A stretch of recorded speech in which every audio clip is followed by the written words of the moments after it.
Welcome to today's Explainer. Look around the UK right now, and you literally cannot miss the massive boom in electric vehicles. I mean, they are everywhere, right? But here's the really fascinating reality behind all of that. Those cars are absolutely useless without the physical infrastructure to actually charge them. We need chargers, and we need them installed across the entire country, efficiently and quickly. That is exactly what we're exploring today, navigating the path of a UK EV infrastructure coordinator. You might be watching this whole green revolution happen and wondering, how can I actually be a part of this? Well, we're going to show you exactly how this specific role positions you as the essential professional needed to turn those ambitious green energy plans into a physical, working reality. Okay, here's our roadmap for today. We'll hit number 1, the EV coordinator role, then 2, coordination, not electrical work, 3, the grind and the glory, 4, AI in your workflow, and finally 5, taking your next step.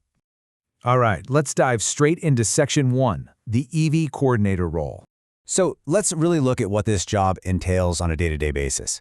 An EV infrastructure coordinator is a professional responsible for managing the daily delivery, planning, and coordination of electric vehicle charger installations across various sites.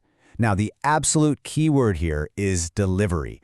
You're the one making things happen on the ground. You're taking a concept, just a plan for a charging station, and you are steering it through every single hurdle until there is a physical charger in the ground dispensing electricity. It's a real game changer. You might be managing one massive site or, juggling installations across multiple sites all at once. This builds into a highly structured daily routine, following a very clear life cycle. Step 1, you're planning installations and managing permits. That paperwork has to be flawless before anyone even sets foot on site. Step 2, you book the surveyors, the installers, and any follow-up works, basically your central dispatch. Step 3, you track progress against timelines and handle site readiness, because if the site isn't ready, the installers can't work. Step 4, you update customers, landlords, and internal teams. Communication is literally your superpower here.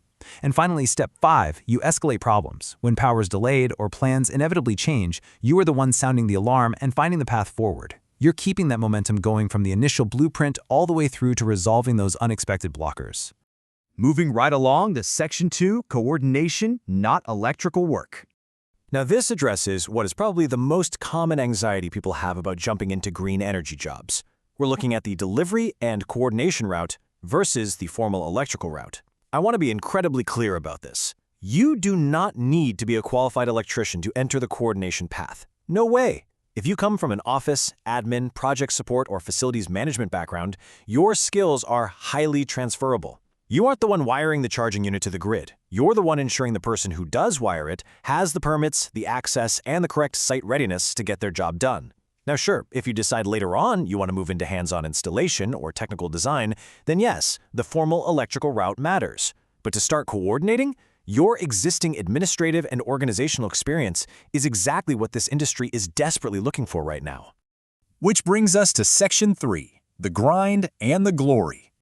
Okay, I promised you absolute empathetic honesty about what the day-to-day routine genuinely feels like. And it really breaks down into two permanently linked sides. First, there's the grind. Let's be real, it's heavily repetitive. You're going to be living in spreadsheets, keeping trackers and status updates meticulously current. You'll spend hours chasing dates and tracking down missing information. When things slip, and believe me, they will slip, you'll be rearranging installs and repeatedly dealing with the exact same site access blockers over and over again. It requires immense patience. But then, there's the glory. That highly repetitive administrative grind directly results in something amazing. Building practical EV infrastructure that people actually use. You get to be part of a rapidly growing essential sector. There is an incredible satisfaction in driving past a completed charging station and knowing that your spreadsheets, your phone calls, and your sheer determination moved that project from a piece of paper to a physical, working reality. Next up is Section 4, AI in your workflow. If we're going to talk about managing that administrative grind, we absolutely have to talk about the modern toolset. You don't have to tackle that paperwork mountain alone anymore. Think of AI as your relentless 24/7 administrative assistant. It is brilliant for drafting those routine installation update emails to landlords or internal teams. It can instantly turn your scattered meeting notes into highly organized action lists. Need a site readiness checklist for a complex new location? AI can generate the framework in seconds. It's fantastic for summarizing long internal updates or structuring your risk logs so you can spot potential delays before they even happen. AI clears the backlog so you can focus on the big picture. And actually, this brilliantly illustrates the boundary of technology. Site judgment, technical compliance, and real-world coordination cannot be replaced by AI. AI can draft an email, sure, but it cannot negotiate with an angry site manager who refuses to open the gates. AI can structure a risk log, but it doesn't possess the human judgment to untangle a complex physical blocker on the ground. Your ability to build relationships, ensure compliance, and just apply real-world common sense, that remains completely, utterly irreplaceable. Finally, Section 5, taking your next step. We've covered the reality, the requirements, and the tools of the trade, so I have to ask you a question. Are you ready to actually build the future rather than just watching it happen? The UK is undergoing a massive transformation, and it completely relies on organized, driven coordinators to make it a reality. If you have a background in admin or facilities, you literally have the raw materials to step right into the middle of this green energy boom. So, what do you do next? The full interactive course, which includes a completion certificate, is available right now inside LELAIL. All you have to do is ask LELAIL to start the EV Infrastructure Coordinator Taster course at leilai.com. Thanks so much for joining me for this explainer. The electric revolution is already happening. The only question left is, will you be the one coordinating it?